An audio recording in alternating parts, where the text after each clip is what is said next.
Hello दोस्तों, स्वागत है आपका। तो आज है 26 फरवरी। आज के इम्पोर्टेंट करंट अफेयर्स देखते हैं। पहला है, कचरे को लेकर सुप्रीम कोर्ट ने एक महत्वपूर्ण बयान दिया है।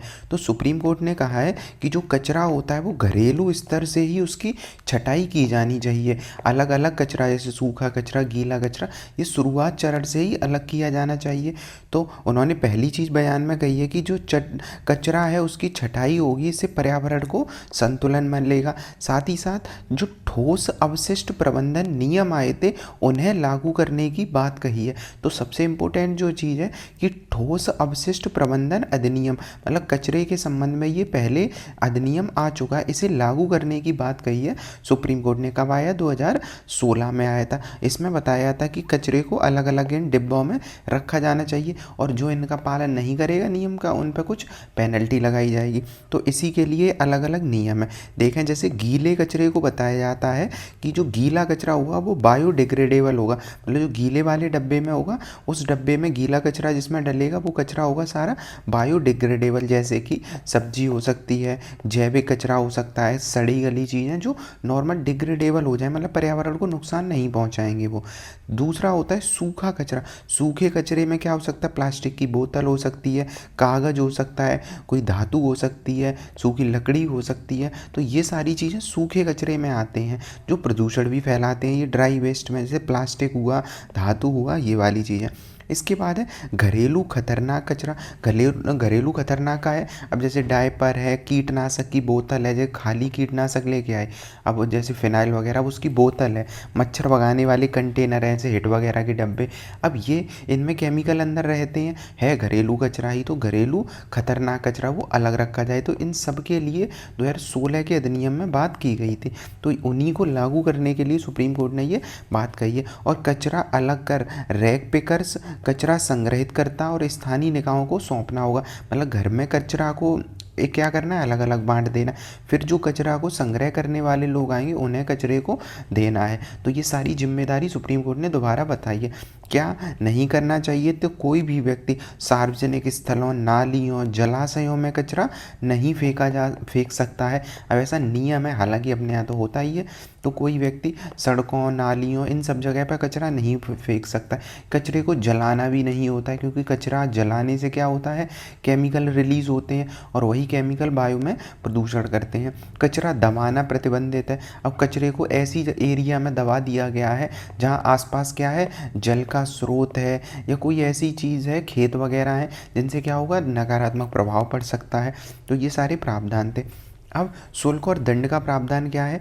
यूज़र फीस की बात कही गई। जैसे घर से अगर कोई कचरा उठाने आता है तो उन सारे घर वाले जो होंगे, मतलब अलग अलग घर कॉलोनी में होंगे, वो सब एक निश्चित अल्प शुल्क देंगे। कौन सा? यूज़र फी जो होंगे, पर ये बहुत कम होता है, जैसे नगर पालिका को देना बहुत कम।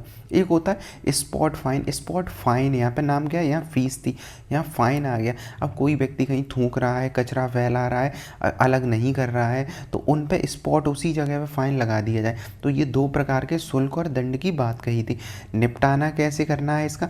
एक तो कंपोस्टिंग होती है, जैविक कचरे को खाद में बदल दिया था, जैसे सुना होगा कंपोस्टिंग होती है, वर्मी कंपोस्ट और ये सारी, तो खाद में बदल दिया जाता है कंपोस्ट को। पहला ये अच्छा साधन होता है जैविक कचरे के निपटान के लिए। कौन सा? जैविक कचरा। दूसरा होता है बायो मीथनेशन, जो है मीथनेशन मतलब मीथेन में चेंज करना।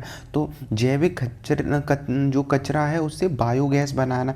तो बायोगैस क्या होता है? जब हम गोबर या फिर रसोई का जो कचरा होता है वो, या जैविक अपशिष्टों, कौन से? जैविक अपशिष्ट, इनसे अवशिष्ट से जब खाद बनाई जाए, बिजली या ईंधन में परिवर्तित किया जाए, मतलब ये सारी चीज़ें या तो बिजली, ईंधन या खाद में बदली जाए, तो वही चीज़ क्या होती है कि जैविक जो होता है, जो बायोगैस बन जाती है उससे। तो ये सारी चीज़ें हो गई। उसके बाद है परिसर के अंदर प्राथमिकता से स्थानीय स्तर पर निपटान देना। मतलब जैसे कोई मान लो एक हॉस्पिटल है, कोई एक ऑफिस है, कुछ है, तो वहाँ स्थानीय स्तर पे ही इसका निपटारा कर देना है। तो ये सारी चीज़ इसमें बताई गई हैं। तो कचरे के निपटान के लिए। उसके बाद है विनिर्माताओं और स्थानीय निकायों की जिम्मेदारी। तो विनिर्मित निर्माताओं की भूमिका क्या है, जैसे कि विनिर्माता का मतलब ये मान लो एक फैक्ट्री है, अब यहाँ पे कहीं पर काम चल रहा है, काम चलेगा, टिन का काम, कांच का काम, प्लास्टिक पैकेजिंग जैसे होता है ना, प्लास्टिक पैकेट और ये सारी चीज़ें अब निकलेंगी। तो अब ये लोग जिनकी फैक्ट्रियाँ होंगी, विनिर्माण कर रहे होंगे, वो लोग स्थानीय निकाय, स्थानीय निकाय का मतलब नगर पालिका, लोकल गवर्नमेंट, उन लोकल गवर्नमेंट को वित्तीय सहायता देंगे। उन लोकल गवर्नमेंट को क्या देंगे, वित्तीय सहायता देंगे। क्यों वित्तीय सहायता देंगे, क्योंकि वो कचरा जनरेट कर रहे हैं, तो वो उन वित्तीय मतलब कुछ रुपए देंगे, जिससे क्या हो, वित्तीय जो नगर पालिका वगैरह होगा वो बेहतर काम कर पाएंगे। ये वाली बात कही गई है।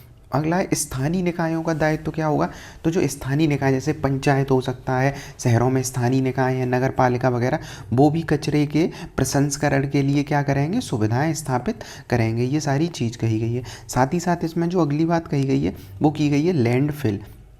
लैंडफिल कचरा भराव। अब मान लो ऐसा एरिया होता है, अब कचरा जाता कहाँ है, जो पूरा कचरा जो निकला वो कहीं जाता है, तो अगर हमने तो कचरा फेंक दिया। अब शहरों में बड़े बड़े लैंडफिल होते हैं, मतलब ये बड़ा सा एक एरिया होगा, यहाँ ज़मीन को खोद दिया जाएगा और यहाँ पे क्या कर दिया, कचरे को जमा कर दिया जाता है।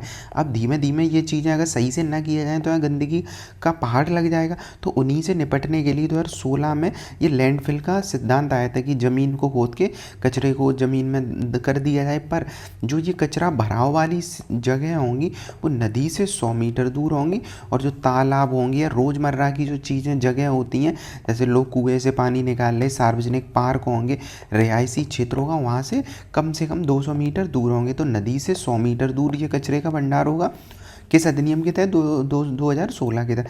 और 200 मीटर दूर होगा तालाब वगैरह से, और 20 किलोमीटर दूर होगा हवाई अड्डे और एयरवेज से। क्यों 20 किलोमीटर दूर होगा, क्योंकि हवाई अड्डे और उनके पास अगर ये होगा, कभी आग लगे कुछ हो इनमें, तो क्या हो सकता, धुआं वगैरह होगा, तो प्लेन में भी दिक्कत आ सकती है। तो ये सारे निर्देश लागू किए गए। तो निष्कर्ष क्या है इसका, पर्यावरण संरक्षण, स्वच्छ भारत मिशन, ये सारे और एसडीजी गोल को हम प्राप्त कर सकते हैं इसके जरिए। तो ये इंपॉर्टेंट आर्टिकल था। अगला देखें इंटरनेट शटडाउन को लेकर, तो अप्रत्याशित है, मतलब भारत है वो क्या है, दूसरे नंबर पे है। तो भारत ने तो सोचा भी नहीं होगा कि भारत इंटरनेट शटडाउन में हम दूसरे स्थान पर आ गए हैं। तो ये एक गलती है, नेगेटिव रैंकिंग में हम आए हैं। अच्छा, तो अगर देखें तो दुनिया में सबसे ज़्यादा जो लगता है शटडाउन, वो कहाँ लगा है, शटडाउन म्यांमार में 85 बार। मतलब शटडाउन का मतलब क्या होता है, इंटरनेट शटडाउन। तो इंटरनेट शटडाउन का मतलब होता है कि जहाँ सोशल मीडिया, कौन सा, social media, net, online transaction, सब चीज़ बंद हो जाए, मतलब इंटरनेट को पूरी तरीके से बंद कर दिया जाए।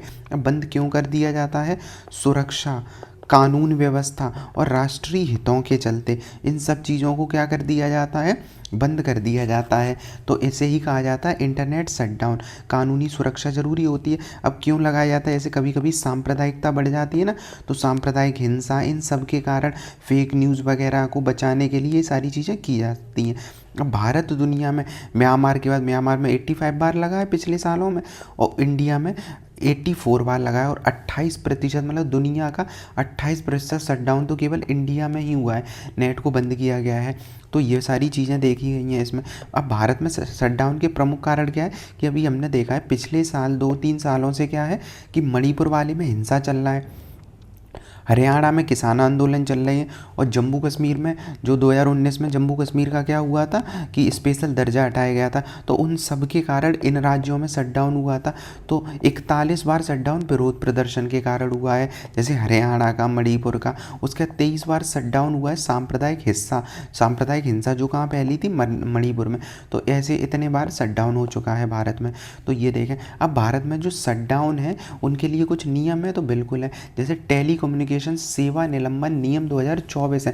जैसे पुराना कानून हुआ करता था टेलीग्राफ अधिनियम। अब अंग्रेज को इस समय इंटरनेट तो हुआ नहीं करता था, तो जब कांग्रेस की स्थापना हुई थी 85 में, उसी टाइम नेशनल जो भारतीय टेलीग्राफ अधिनियम आया था। इसमें यही था कि कम्युनिकेशन करेंगे, जैसे पत्र वगैरह भेजते, उन सब पर रोक लगाई जाती है, टेलीग्राम वगैरह में।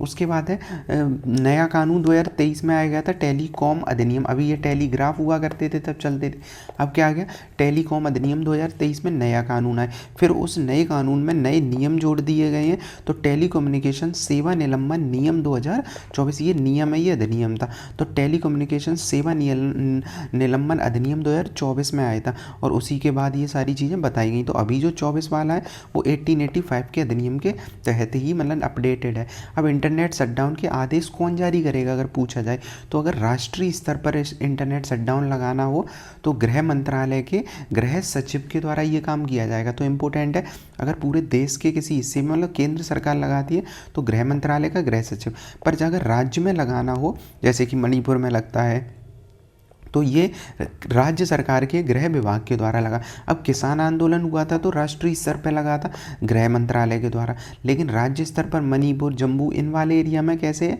मतलब मणिपुर में स्पेशली राज्य के गृह विभाग के द्वारा ये होता है, गृह विभाग के सचिव के द्वारा होता है। तो ये विशेष परिस्थितियों में केंद्र में संयुक्त सचिव होते हैं, उनके द्वारा ये आदेश जारी किया जाएगा। तो मेन बात है कि एक सरकार नहीं कर रही, सब अलग अलग करते हैं।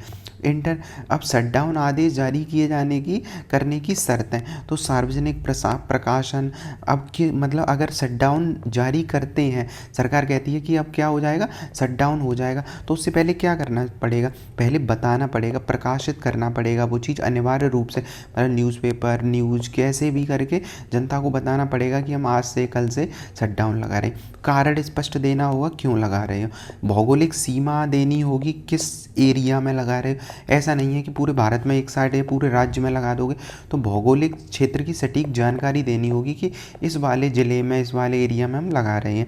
उसके बाद है एक बार में शटडाउन की अधिकतम अवधि 15 दिन से ज़्यादा नहीं होनी चाहिए, मतलब इंटरनेट बंद तो कर दिया पर 15 दिन से ज़्यादा नहीं कर सकते हैं। तो ये उसके बाद समीक्षा प्रक्रिया हो सकती बिल्कुल है, 24 घंटे के भीतर आदेश की कॉपी समीक्षा समिति को भेजी जाती है, वो उस पर समीक्षा करेगा। तो ये उसके बाद इंटरनेट शटडाउन को लागू करने की प्रक्रिया क्या है, तो वही केंद्र शासित प्रदेशों में नोडल अधिकारी होते हैं, राज्य और केंद्र शासित में, और नोडल अधिकारी फिर क्या करते हैं, आदेश जारी करते हैं। मतलब सरकार ने तो कह दिया, अभी देखा हमने गृह मंत्रालय वगैरह, उसके बाद अधिकारी के समक्ष ये आ जाता है।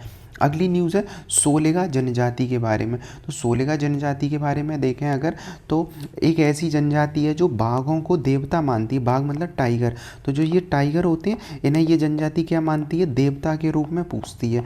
जंगलों में रहते हैं, बिना खेती किए ये सदियों से रह रहे हैं, तो इसी जनजाति का नाम है सोलेगा जनजाति। तो ऐसे याद कर सकते हैं, या तो 16 वन हमने पढ़े थे ना, उसी एरिया के आसपास वाले एरिया में मतलब ये सोलेगा जनजाति देखी जाएगी। अब इतनी विशेष क्यों है, क्योंकि प्रधानमंत्री जी ने मन की बात में सोलेगा जनजाति का उल्लेख किया है। अब ये सोलेगा जनजाति है कहाँ जो टाइगर को अपना देवता मानती है, ये जनजाति कर्नाटक वाले एरिया के बिल्कुल दक्षिणी में, जैसे इधर केरल हो जाएगा, तमिलनाडु हो जाएगा, बिल्कुल दक्षिण में कर्नाटक के स्थित है। यहाँ जो रेंज है, अगर पूछा है किस रेंज में है, तो बिलीगिरी रेंज में, बिल्ली नहीं है ये, तो ऐसे याद कर सकते हैं, एक तो टाइगर और बिल्ली वाला, तो ऐसे भी याद कर लेना। पर यहाँ याद क्या करना है, बिलीगिरी जो रंगनाथ स्वामी मंदिर है टाइगर रिजर्व, तो बिलीगिरी रंगनाथ स्वामी टाइगर रिजर्व है, उस टाइगर रिजर्व में ये योगदान देते हैं सोलेगा जनजाति। तो इसी वजह से मोदी जी ने इनकी चर्चा करी है। अब बिलीगिरी हमने देख लिया, ये रहा बिलीगिरी रंगन हिल्स है, केरल ये वाला एरिया केरल का है, ये पूरा एरिया तमिलनाडु का है, और ये जो यहाँ से चलेगा ये क्या है, कर्नाटक। तो कर्नाटक वाले एरिया के बिल्कुल दक्षिण में ये पाई जाती है बिलीगिरी।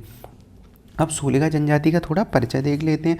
तो सोलेगा जनजाति कावेरी बेसिन और आसपास के पहाड़ियों में रहती है। अब यही वाला एरिया जो दिख रहा है ये कावेरी बेसिन है, ये वाला पूरा एरिया, तो कावेरी बेसिन के आसपास रह रही है।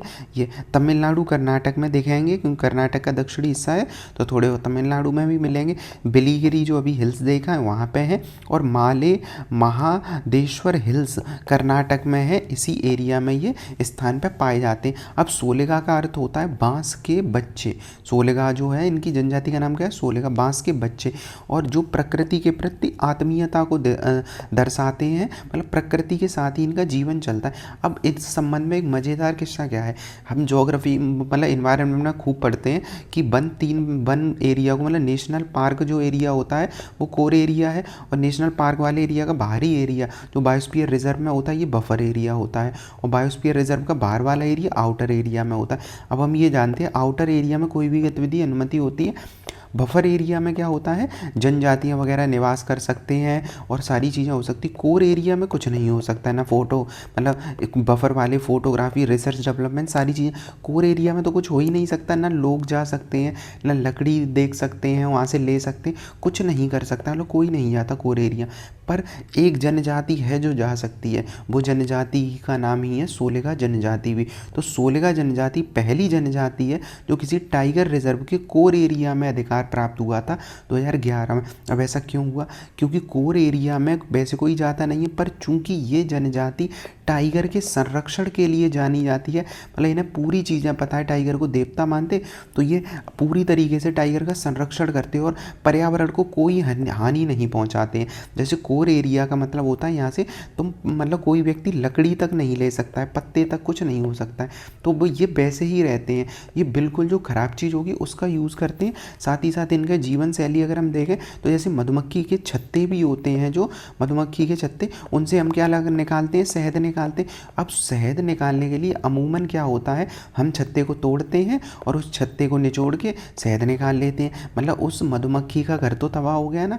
पर सोलेगा जनजाति ये भी नहीं करती है। सोलेगा जनजाति ऐसी तकनीक है, मतलब वो जनजाति हैं तो ऐसी चीज़ यूज़ करते हैं वो कि केवल शहद निकलता है, छत्ते पे कोई फ़र्क नहीं पड़ेगा, छत्ते से केवल हल्का सा शहद निकालते हैं और जो शहद होगा वो दोबारा फिर वो मधुमक्खियाँ बना ही लेंगी, पर उनका छत्ते को कोई नुकसान नहीं पहुँचाते। तो एक तरीके से पर्यावरण के लिए काफ़ी अच्छी है। तो सोलेगा जनजाति भारत की पहली जनजाति है जो कोर एरिया में रहती है। अगर ऐसा पूछा जाएगा तो ये अच्छा ना मतलब बनेगा। 16 वन से हम याद करेंगे जिनके बारे में हमने आसपास कई बार पढ़ा है। अदालत ने इनके पक्ष में 2011 में निर्णय दिया था कि ये कोर एरिया में रह सकते हैं। तो इसके के बारे में ये आवासीय अधिकार इन्हें प्राप्त हैं और ये नॉन टिम्बर फॉरेस्ट संग्रह का मतलब जो गैर काष्ठ वनोत्पाद पत्ते वगैरह उनका यूज़ ये कर सकते हैं। भाषा क्या है, द्रविड़ शैली है ये। तो द्रविड़ भाषा के परिवार सोलगा भाषा है इनकी चलती है। तमिल कन्नड़ भाषा का भी ये प्रयोग करते हैं। हिंदू परंपराओं का पालन करते हैं, ये याद रखना, हिंदू परंपरा। और प्रकृति की पूजा करते हैं और जीववाद एनिमलिज्म में विश्वास करते हैं। अभी तो देखा हमने ये टाइगर को भी देवता मानना है, तो जीवों में ये विश्वास करते हैं। तो ये हमने देखा इसके बारे में। इनकी जीवन शैली कैसी है, पारंपरिक जीवन शैली, झूम शिफ्टिंग पर ये निर्भर रहते हैं, लघु वन उत्पादों पर ये संग्रह करते हैं और मधुमक्खी पालन, शहद, इन सब का ये यूज़ करते हैं। तो इन सोलेगा जनजाति के बारे में देखा। बाकी टाइगर रिजर्व में इनका काफ़ी योगदान है, क्योंकि इन्हें टाइगर वाले एरिया का संरक्षण करते हैं, क्योंकि इन्हें पारंपरिक ज्ञान है कैसे उनके साथ रहा जाता है। तो बिलीगिरी रंगनाथ स्वामी जो टाइगर रिजर्व है वहाँ पर इन्होंने टाइगर को बढ़ाने में बहुत महत्वपूर्ण योगदान दिया है। इसी वजह से यो मोदी जी के द्वारा इनकी सराहना करी गई है। निष्कर्ष हम क्या कह सकते हैं, तो ये बाघ, और अब ये वाली लाइन हमें याद रख सकते हैं कि टाइगर संरक्षण और पारिस्थितिक संतुलन में इन्होंने चूंकि योगदान दिया है, तो हम पारंपरिक ज्ञान और आधुनिक संरक्षण में क्यों नाम सामंजस्य बिठा लें। अभी हम क्या करते हैं, सीधे कोर एरिया को क्या कर देते हैं, बिन कोई नहीं जा सकता। पर क्या हो कि हम जनजातियों का ऐसे, ये तो एक एग्जाम्पल है, ऐसी कई जनजातियाँ होंगी जिनके पास ऐसा पारंपरिक ज्ञान होगा जो पर्यावरण के लिए यूज़ होगा, तो हम वो यूज़ कर सकते हैं। तो हमने इसके बारे में देखा, क्या क्या देखा, कर्नाटक वाले एरिया के बिलीगिरी रंगन हिल्स में ये पाए जाते हैं। शहद, जड़ी बूटी इनका यूज़ करते हैं। 2006 के अधिनियम के तहत, जो कौन सा आता है, वन अधिकार संरक्षण अधिनियम के तहत इन्हें जनजाति परंपरागत अधिकार प्राप्त हुए थे। पर 2011 में क्या हुआ था, इन्हें कोर एरिया में रहने की अनुमति मिल गई थी। और जब ये रहे तो वहाँ पे एक टाइम जो 12 टाइगर हुआ करते थे केवल बिलीगिरी में, और इन लोगों ने जब संरक्षण दिया तो 68 कुछ समय के बाद ही पहुंच गए थे। तो ये काफ़ी बढ़िया करते हैं। 2006 वाला एक अधिनियम याद रखना है। तो ये देखा।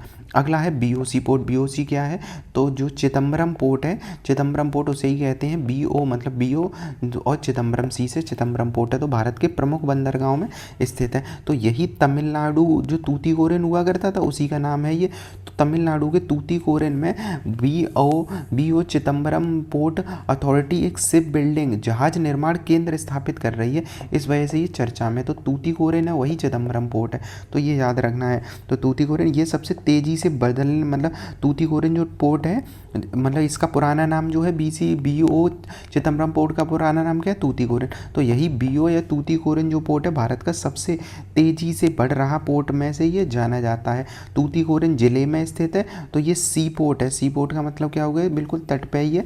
और भारत का दूसरा सबसे पुराना बंदरगाह है, कौन सा, दूसरा। दूसरा सबसे पुराना बंदरगाह है। और सेनानी, एक स्वतंत्रता सेनानी है B.O. चिदम्बरनार।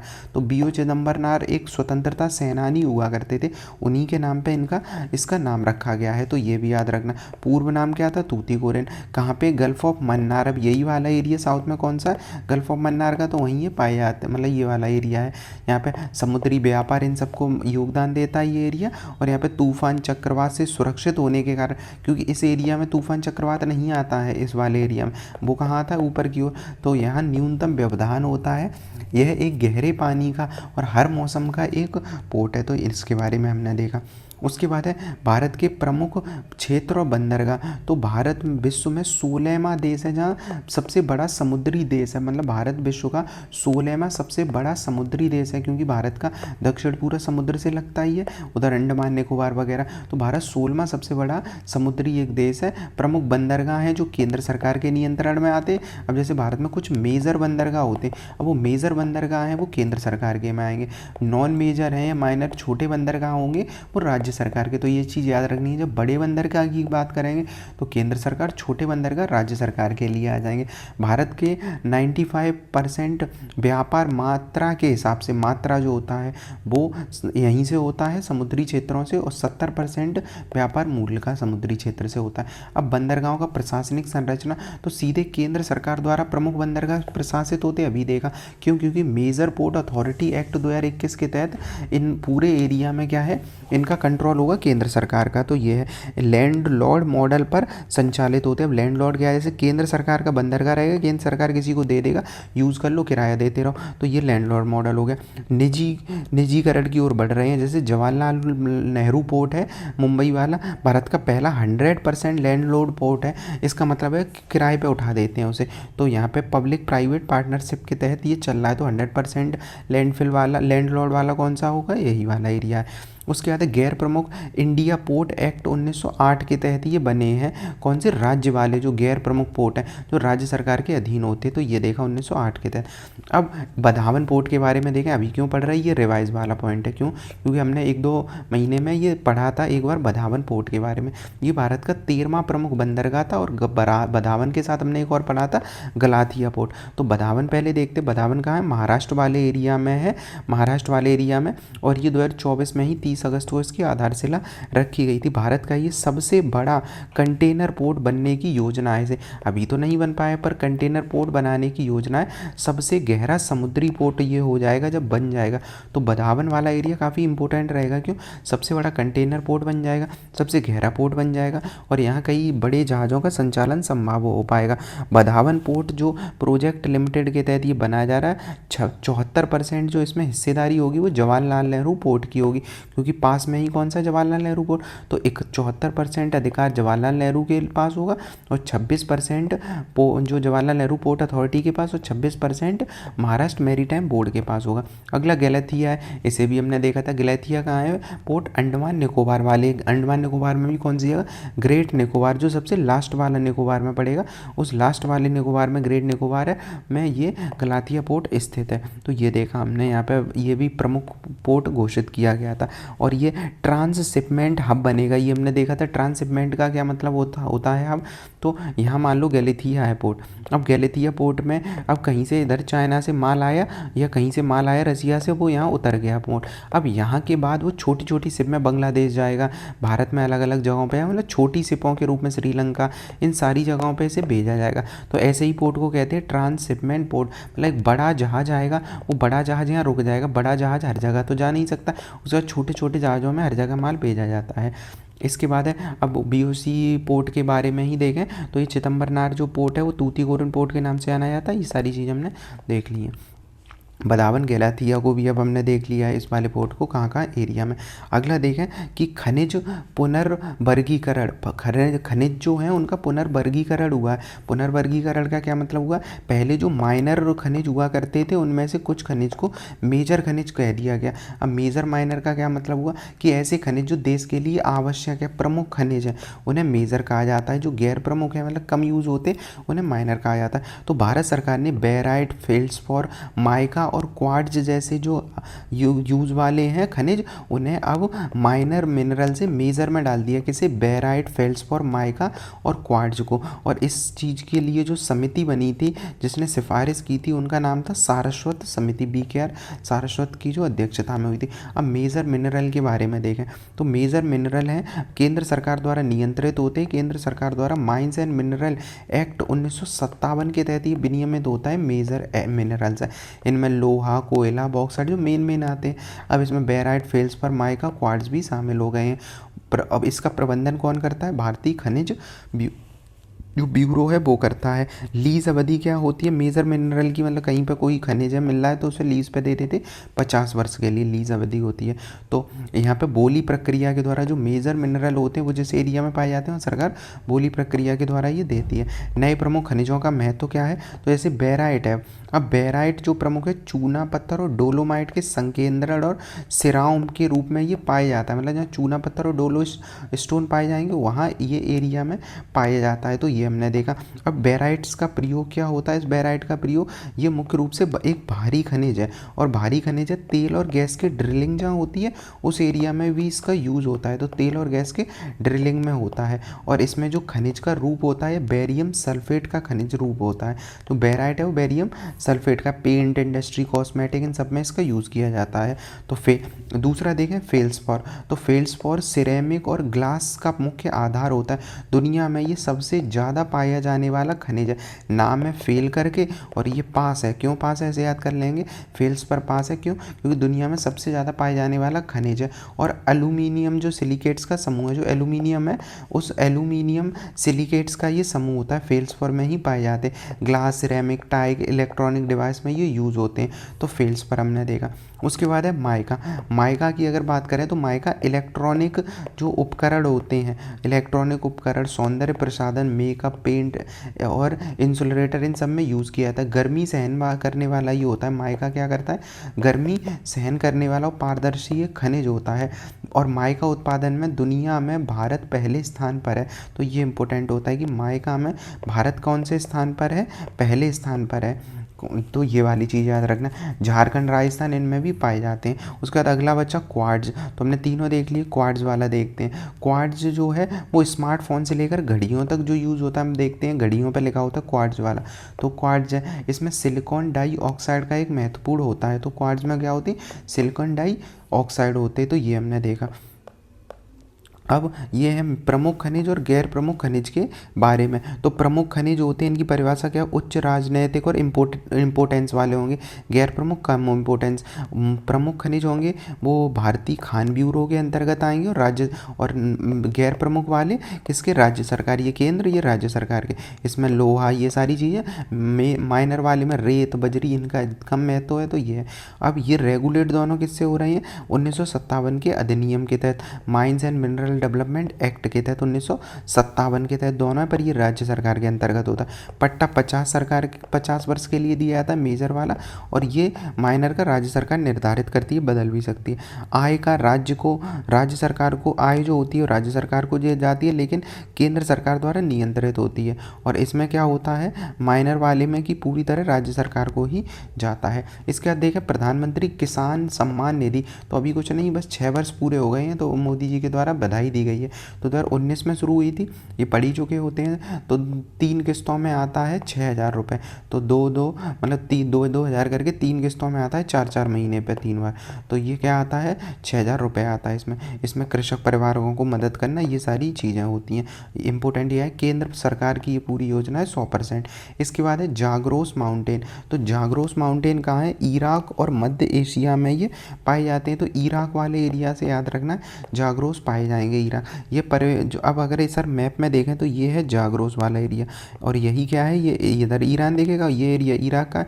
तो ये जाग्रोस माउंटेन है, ये याद रखना है। तो जाग्रोस माउंटेन याद रखना है यहाँ पे। अब जाग्रोस ईरान, इराक, तुर्की में तक ये फैला हुआ है। यूरेशिया और अरब टेक्टोनिक प्लेट के टकराव से बना हुआ है। तो जो यूरेशियन प्लेट थी वो टकराई, मतलब जो यूरेशियन प्लेट था वो अरब प्लेट से टकराया है, और उसी के द्वारा मतलब ये तो हम प्लेट पड़ते हैं। ये गोंडवाना प्लेट यूरेशियन प्लेट से टकराया तो अपने यहाँ हिमालय बना। सेम चीज़ इधर की अगर हम एरिया की बात करेंगे, यहाँ पे कौन सी प्लेट है, पहले से यूरेशियन प्लेट है और यूरेशियन प्लेट जो ऊपर की है और वो टकराई है अरब प्लेट से, ये वाला अरब प्लेट वाला हिस्सा है। तो ये अरब है, अरब प्लेट और इन दोनों का टकराव हुआ, मतलब समझ में आ रहा है। ये वाली प्लेट है अरब प्लेट और ये पूरा एरिया ऊपर का क्या है, यूरेशियन प्लेट। ये दोनों टकरा रही हैं तो इसी वजह से यहाँ भी भूकंप वगैरह ये सारी चीज़ें आई और इसी वजह से चर्चा में चल रहा है। भूकंप का मतलब नहीं, ये एरिया बता रहे हैं धस रहा है ज़मीन में, तो यहाँ समस्या रह रही है, तो इस वजह से ये धस रहा है, तो इस वजह से इम्पोर्टेंट रहेगा। तो यहाँ अब इसी एरिया में जागरोस के आसपास मेसोपोटामिया की सभ्यता वगैरह से भी ये जुड़ा हुआ रहा है हमेशा। तो टेक्टोनिक प्लेटों की हलचल, खनिज संसाधन यहाँ ज़्यादा पे मिलते हैं, तो ये वाला हमने देखा इसके बारे में। अगला है T horse road. T horse road क्या है, अब पहले समय में चाइना व्यापार करता था तो चीन, तिब्बत और दक्षिण एशिया, चीन, तिब्बत और दक्षिण एशिया को जोड़ने वाला एक मार्ग हुआ करता था, उसे ही कहा जाता है टी हॉर्स रोड। अब टी क्यों टी होती है चाइना में, हॉर्स कहाँ होते हैं, जो है मंगोलिया वाले एरिया में। अब टी हॉर्स रोड का क्या मतलब हुआ, तो चाय और घोड़े यहाँ से जाते थे बाहर विदेशों में, जैसे चाय तो चाइना बेचता ही था, घोड़े भी जो मंगोलिया के दूसरे देशों में बेचे जाते थे, उसी वजह से इस रोड का नाम क्या पड़ गया था, टी हॉर्स रोड नाम पड़ गया था। अब चाइना क्या करता है, वो डेवलपमेंट और ये सारी चीज़ें करता है इस वजह से। तो उत्पत्ति इसकी हुई थी 600, मतलब अपने यहाँ जब हर्षवर्धन हुआ करते थे उस टाइम तंग राजवंश के दौरान हुई थी। ये सारी चीज़ें हैं इसमें, अभी ये चर्चा में चल ही रहा है। तो अब यहाँ पे क्या हुआ, भारत के राजदूत ने भारत में चाइना के राजदूत ने टी हॉर्स पर अभी पोस्ट कर दिया था, इस वजह से ये अभी चर्चा में चल रहा था। अब यह मार्ग तिब्बत के माध्यम से चीन को जोड़ता है, तिब्बत के माध्यम से चीन को जोड़ता है। रेशम मार्ग जितना प्रसिद्ध नहीं था जो चाइना और यूरोप को जोड़ता था, मतलब एक रेशम मार्ग होता है, इसे सिल्क रूट कहते हैं, चाइना से लेकर यूरोप तक, पर ये जो रूट था वो सिल्क रूट जितना फेमस नहीं था। और दक्षिण पश्चिम चाइना से शुरू होकर ये उपमहाद्वीप तक ये जाता है, भारतीय उपमहाद्वीप तक, ये देखा। अगला हम बात करें प्लास्टिक वाले में, कौन सा ये प्लास्टिक पर, ब्लैक प्लास्टिक है। अब नाम ही है ब्लैक तो बुरा ही होगा, तो ब्लैक प्लास्टिक वह होता है जिस पर काले रंग यूज़ किया जाता है, ऐसे टंकी यूज़ करते हैं पानी की, काले कलर की देखेंगे, तो ऐसी प्लास्टिक जिस पर काला रंग और यूज़ कर दे। अब ये यूज़ करेंगे रंग। अब टीवी होता है, तो टीवी जैसे हम देखते हैं पीछे जो प्लास्टिक होती है काली होती है, तो इलेक्ट्रॉनिक कचरे, टीवी, ये सारी चीज़ों में ब्लैक प्लास्टिक यूज़ होता है। वैसे क्या यूज़, वैसे तो बढ़िया यूज़ कर रहे हैं, पर ये चूँकि ये एरिया की ये क्या करता है, स्वास्थ्य पर खतरा है, तो इस वजह से इसको यूज़ पर प्रतिबंध लगाने की बात कही जाती है। और इन इलेक्ट्रॉनिक में अग्निरोधक, ब्रोमीन, ये सारी चीज़ें मौजूद होती हैं, तो इस वजह से चर्चा में चल रहा था। अगला है काजीरंगा को हम जानते हैं, काजीरंगा कहाँ पाया जाता, असम वाले एरिया में, ब्रह्मपुत्र नदी और वहीं ब्रह्मपुत्र नदी के तट पर कौन सा है, काजीरंगा है। तो काजीरंगा असम पे ब्रह्मपुत्र और कार्बी जो मिकिर पहाड़ियों के बीच स्थित है, तो कार्बी और मिकिर पहाड़ियों के ये बीच स्थित है। और यह स्थिति, और यह क्या है, राष्ट्रीय उद्यान और टाइगर रिजर्व भी है यहाँ पे। विश्व धरोहर में 85 में ये शामिल हुआ था। यह भारतीय एक सींग वाले गैंडे की सबसे बड़ी आबादी रहती। तो और काजीरंगा में बात करें तो जैसे एक सींग वाले जो गैंडे होते वो सारे के सारे भारत में सबसे ज़्यादा आबादी कहाँ है, यहीं पे है, एक सींग वाले की 2600 के आसपास, कहाँ, काजीरंगा ही में केवल। यहाँ बिग फोर भी पाए जाते। बिग फोर का मतलब होता है हाथी, बाघ, स्वैम्प डियर और जंगली भैंसा, ये बिग फोर यहाँ पाए जाते हैं। मतलब यहाँ के बिग फोर हैं ये, बाघ मतलब टाइगर, हाथी, स्वैम्प डियर और जंगली भैंस, ये यहाँ पे पाए जाते हैं। इसके बाद हमने लोकेशन भी काजीरंगा की देख ली। अब एक शब्द है पैलियोग्नाथो, पैलियोग्नाथो समूह के पक्षी। तो इस समूह के पक्षी मूर्ख पक्षी कहे जाते क्योंकि उड़ नहीं पाते थे, तो नए शोध में इस बात को चुनौती दी गई, ऐसा नहीं था। तो जो पैलियोग्नाथे का समूह है इसमें फ्लाइटलेस बर्ड पाए जाते हैं, जैसे शुतुरमुर्ग, ईमू, रिया, कीवी को हम जानते हैं, शुतुरमुर्ग, ईमू, इन्हें तो देखते ही हैं। तो ये सारे जीव जो होते हैं ये पक्षियों की तरह उड़ नहीं सकते हैं, और इनका विकास डायनासोर से ही माना जाता है। जो पैलियोग्नाथे करके हैं इनका विकास डायनासोर से माना जाता है। तो इस वजह से अभी चर्चा में चल रहा था कि ये है क्या, बस हमें इतना ही याद रखना है कि ये उस एज को दर्शा रहे होते हैं जिस एज में पक्षी उड़ते नहीं हैं। तो कुछ पक्षी आज भी हैं ऐसे, तो ये वाली हमने लोकेशन मतलब ये देखा। अगला है एक न्यूज़, किशोर अवस्था बालिका क्लब। तो कुछ नहीं, क्लब बनाना है तो 10 से 19 वर्ष की लड़कियों के लिए बनाए जाएंगे ऐसे लक्ष्य समूह के लिए बालिका क्लब। सरकारी निजी स्कूलों में होगा क्या, अब क्लब होगा तो बातचीत वगैरह होगी, तो महिला सशक्तिकरण मतलब बच्चों के, किशोरियों के सशक्तिकरण, अधिकार की रक्षा की बात कही गई है। अब ऐसा जो पहला क्लब मिशन शक्ति के तहत जो बनाया गया है वो नागालैंड में शुरू हुआ है। तो पूछा जाए पहला भारत का मिशन शक्ति महिलाओं के लिए ही है। मिशन शक्ति के तहत पहला किशोरावस्था बालिका क्लब नागालैंड में शुरू किया गया है। अगला न्यूज़ है सड़क परिवहन के लेकर। तो बस इसमें एक दो लाइन है, जैसे भारत में विश्व के दूसरा सबसे बड़ा सड़क नेटवर्क है। तो सड़क नेटवर्क दूसरा सबसे बड़ा है। भारत में 63.45 लाख करोड़, मतलब लाख करोड़ नहीं, लाख किलोमीटर की सड़क बन है यहाँ पे भारत में। तो ये वाली चीज़ देखी।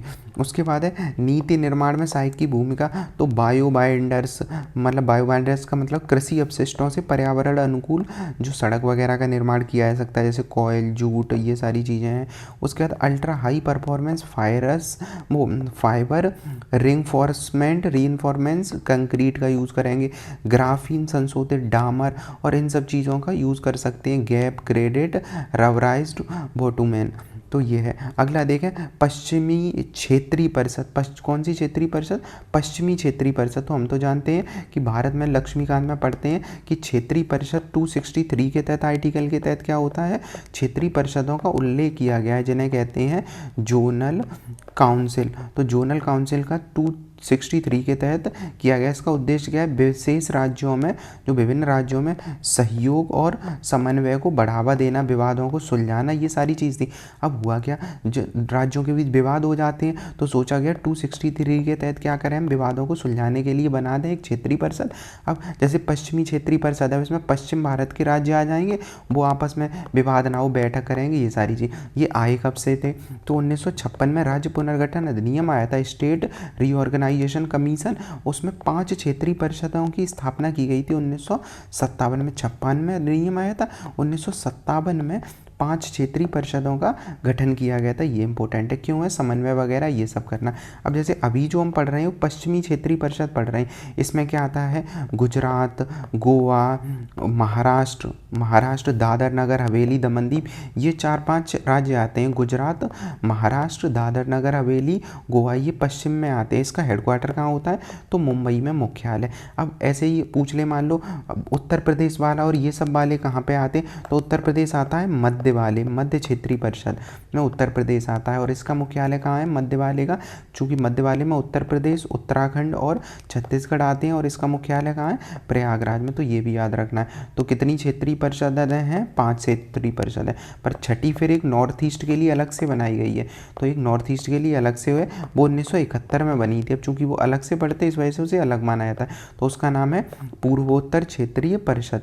तो पूर्वोत्तर क्षेत्रीय परिषद है, कब बना, 1971 में बना था। इसमें अरुणाचल प्रदेश, नागालैंड, उधर वाले सब राज्य आ जाएंगे। तो ये देखा हमने इसके बारे में। तो दक्षिण क्षेत्रीय परिषद अभी क्यों पढ़ रहे हैं, अब ये देख लिया 1956 के तहत बना है, कौन कौन से राज्य आते हैं ये भी देख। अब ये बताया गया कि जो ये वाला पश्चिमी क्षेत्रीय परिषद है, इस क्षेत्रीय परिषद में जो परिषद का योगदान है वो भारत की कुल जीडीपी का 25% योगदान है। तो बहुत बड़ी बात है ना, इस एरिया के 4-5 राज्य मिलके भारत की जीडीपी में 25% योगदान दे रहे हैं। अगर ये टर्म पूछा जाए तो बिल्कुल सही बात होगा। केवल दक्षिण राज्य ऐसे हैं जो 30% का देते हैं, उसके अलावा 25% ये दे रहे हैं, मतलब उत्तर भारत बहुत कम दे रहा है। साथ ही भारत के विश्व में जो व्यापार कर रहे हैं, भेजा जा रहा है माल, उसका आधा से ज़्यादा तो यही एरिया है, क्योंकि अपने यहाँ विदेशों में गुजरात, महाराष्ट्र, इन्हीं एरिया से तो ज़्यादा निर्यात होता है। तो ये है। उसके बाद ये वाला हमने देख लिया। अगला है क्षेत्रीय असमानता के कारण क्या है, क्योंकि अपने यहाँ जो क्षेत्रीय परिषदें बनी है, क्यों बनी है, क्षेत्रीय असमानता है। तो अलग अलग क्षेत्रों में अलग अलग विकास हुआ है। तो एक तो ऐतिहासिक कारण है कि कुछ क्षेत्र डेवलप हुए व्यापारिक केंद्र के रूप में, कुछ नहीं हुए क्योंकि अंग्रेजों ने उन्हें महत्व नहीं दिया। भौगोलिक कारण क्या, कुछ एरिया ऐसी हैं जहाँ व्यापार सारी चीज़ें हो पाती हैं, कुछ एरिया नहीं है। आर्थिक कारण भी हैं और प्रशासनिक कारण भी हैं। तो इसके बाद देगा। अब ILO की एक रिपोर्ट आई है, उसमें कहा गया है कि सामाजिक सुरक्षा का कवरेज में वृद्धि हुई है। अब सामाजिक सुरक्षा का मतलब क्या होता है, व्यक्ति जो जॉब करते हैं उन्हें सामाजिक सुरक्षा दी जाए। तो सामाजिक सुरक्षा में मतलब आर्थिक स्वास्थ्य, आर्थिक स्वास्थ्य के साथ साथ सामाजिक जोखिम, उनसे नागरिकों को सुरक्षा दी है। आर्थिक स्वास्थ्य और सामाजिक जोखिम से नागरिकों को सुरक्षा दी है, जैसे वृद्धावस्था के समय, जैसे बीमारी के समय, जैसे बेरोजगारी के समय। तो ये चीज़ें होती हैं सब सामाजिक सुरक्षा में। अब इसमें बताया क्या गया, भारत में कवरेज 49% तक पहुंच गया। तो बहुत बड़ी बात है। पिछला आंकड़ा 24% का था, अब हम 49%, मतलब हमारे देश में जो गरीब, वृद्धावस्था, बेरोजगार, इन सब तक ज़्यादा सरकारी सुविधाएं पहुंच रही हैं। तो ये 49% तक पहुंच गया है। तो ये वाली चीज़ इसमें बताइए, ILO ने ये रिपोर्ट निकाली है। सामाजिक सुरक्षा देख ही लिया, बेरोजगारी, वृद्धावस्था, इन सब में सुरक्षा दी जाती है। तो ये हमने देख लिया। चुनौतियाँ क्या है, अभी भी कम कवरेज है, तब भी उस हिसाब से तो कम है। 26% महिलाओं के पास है, 39 पुरुषों के पास है। GDP का मात्र अभी तक सामाजिक सुरक्षा है तो GDP का मात्र 5% खर्च करता है। तो ये कम कर रहे हैं ना, मतलब जो लोग हमारे यहाँ श्रमिक वगैरह हैं उन पे बहुत कम कर रहे हैं 5% GDP का। तो ये चीज़ है। और वैश्विक औसत विश्व में कितना होता है, 13% के आसपास होता है, हम 5 ही खर्च कर रहे हैं सामाजिक सुरक्षा मदद करने में। तो ये ख़राब है। बाकी जॉब वगैरह का इसमें बताया गया है। तो आगे क्या कर सकते हैं, औपचारिक श्रमिकों के लिए सुरक्षा को बढ़ावा दिया जाए, मतलब ये सुरक्षा ज़्यादा मिले जो श्रमिक है। लैंगिक समानता, क्योंकि अभी देखा महिलाएं काफ़ी कम है, 26% के आसपास। ये वाली चीज़ देखी है इसमें। अब सामाजिक सुरक्षा से कौन कौन से कार्यक्रम जुड़े हैं, जैसे मनरेगा है, क्योंकि मनरेगा में भी तो सुरक्षा दी जाती है, रोजगार और महिला पुरुष कोई काम करे। ऐसे ही है लक्षित सार्वजनिक वितरण प्रणाली में क्या होता है कि वितरण किया जाता है PDS वाले में, तो वितरण मतलब अन्य जो फ्री में मुफ्त में दिया है। ऐसे ही श्रम योगी मानधन योजना, जीवन ज्योति बीमा योजना और PM सुरक्षा बीमा योजना, ये सारी चीज़ें सामाजिक सुरक्षा से जुड़े कार्यक्रम के अंतर्गत आते हैं।